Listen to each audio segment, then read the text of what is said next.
Hablemos ahora de Colombia. Cuando faltan 2 meses para las elecciones presidenciales, se ha registrado una multitudinaria inscripción de votantes dentro y fuera del país. Un día después del cierre de inscripciones para los ciudadanos habilitados para sufragar, la registraduría colombiana augura una participación histórica en los próximos comicios. Enormes filas en las sedes de registro dan cuenta de la gran convocatoria del proceso electoral del próximo 27 de mayo. Tan solo en el extranjero se registraron más de 135.000 documentos de identificación. En esta parte del programa está con nosotros Sylvie Duchamp, analista política y consultora de FTI Consulting. Muchas gracias por estar con nosotros. Joely, buenos días, buenas tardes y buenas tardes a toda la audiencia. Bienvenida. ¿A qué se podría atribuir esta situación? Pues yo creo que tiene varias explicaciones. La primera, digamos que claramente hay un gran entusiasmo por el debate electoral. Es un debate electoral que ha sido bastante caldeado, que ha recurrido, digamos, a un debate que acude al miedo, al temor. Entonces hay quienes llaman que va a llegar el castrochavismo y entonces motivan con el miedo. Y el miedo es un gran estimulante. Pero más allá, digamos, del contenido mismo del debate, también vimos en las elecciones del 11 de marzo, en las elecciones de Congreso que acaban de pasar, una altísima participación, mucho más de lo que se esperaba. Participaron cerca de 18 millones de colombianos, que si bien no llega al 50% de participación, sí marca una diferencia con las tendencias de los últimos años. En los últimos 20 años no habíamos visto una participación cercana al 49%. Hay también otro factor que podría explicar parcialmente este fenómeno y es un poco estos dos candidatos que van punteando las encuestas, Gustavo Petro y Iván Duque, y en particular Gustavo Petro tiene un gran ascendente sobre los jóvenes. Todas las encuestas demuestran que su franja más poderosa en las demografías son los jóvenes de 18 a 24 años y supongo que muchas de estas personas que nunca se han registrado para votar han acudido a los puestos de registro para poder ejercer su derecho al voto, motivados por este discurso que les llega y que Petro ha sabido despertar como esas sensibilidades de los jóvenes y de aquellas personas que usualmente votan poco. Ahora, en las consultas internas, en las votaciones para elegir a los candidatos de los partidos, también se registró una votación superior. Incluso se tenían que sacar copias porque llegó más gente de lo esperado a los centros de votación. ¿Será posible que el presidente de Colombia se elija en primera vuelta? Pues, digamos, es todavía un poco pronto para hacer esos estimados. Faltan 2 meses y falta la parte más dura y más ardua de la campaña electoral. Y yo creo que sería un poco aventurado todavía establecer ese tipo de vaticinios.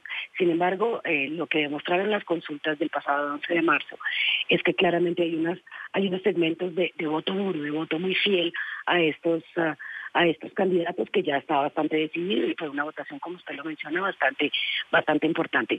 Sin embargo, esa votación sumó 8 millones de votos, que no alcanza a ser el 50%, digamos, de la votación total de ese día en la cual asistieron a las urnas 18 millones de colombianos.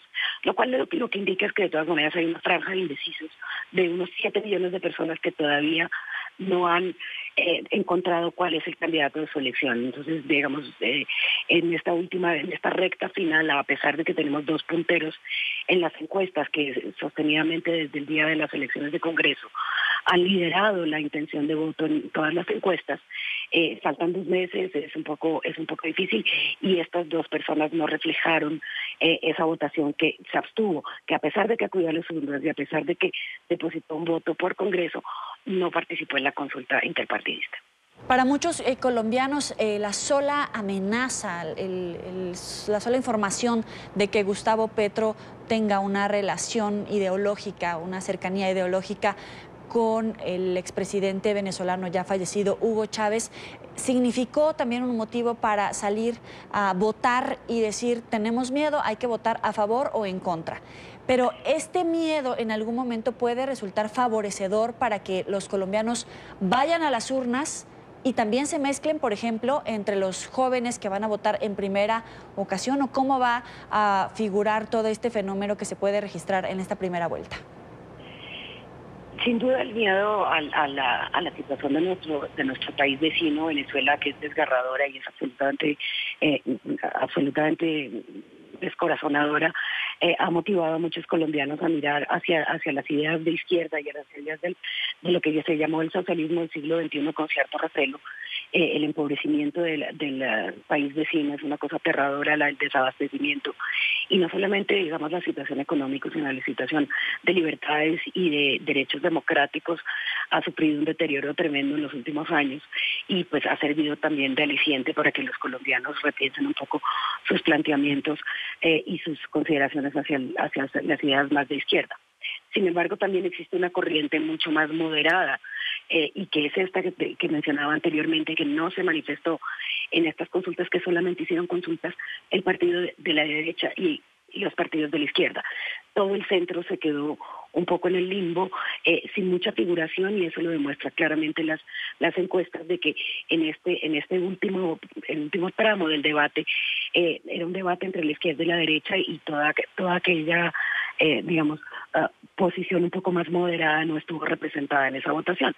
Entonces, sin duda, yo creo que el miedo al castrochavismo, como lo llaman acá, que además las campañas han asusado de manera muy obvia y se atacan las unas a las otras, una hablando del castrochavismo, la otra del totalitarismo de derecha, y este ha sido un poco el debate. Yo creo que eso incendia, digamos, incendia la motivación y realmente ha motivado a buena parte de los votantes que eran un poco indiferentes en el pasado o que no habían tenido la motivación suficiente para acercarse a las urnas a inscribir su cédula y tener una clara intención. Pero repito, estos son movimientos que se dieron de manera bastante homogénea en todo el país. La inscripción de cédulas masivas corresponde también a esta tendencia que acabamos de probar el 11 de marzo. Entonces, para mí no deja de ser esperanzador de que logremos motivar más a los ciudadanos a ejercer su derecho al voto, a tomar las decisiones democráticas a las cuales son llamados a participar de manera muy seria y concienzuda. Y yo creo que la participación nunca puede ser una mala noticia. Claro, y en todo caso, el voto de rechazo, el voto de miedo, el voto a aquello que pueda representar una amenaza por parecerse, en todo caso, a Venezuela, ¿puede captar más votos que el voto a favor de una propuesta de gobierno, a favor de hechos concretos por alguno de los candidatos? Pues yo tengo un temor de que así sea. Yo creo que el discurso político ha estado, y la campaña política ha estado permeada, digamos, por el miedo, y el miedo siempre es un muy mal consejero. Siempre es mejor la propuesta y tratar de establecer una propuesta de país y un consenso alrededor del proyecto de país que queremos para los próximos años.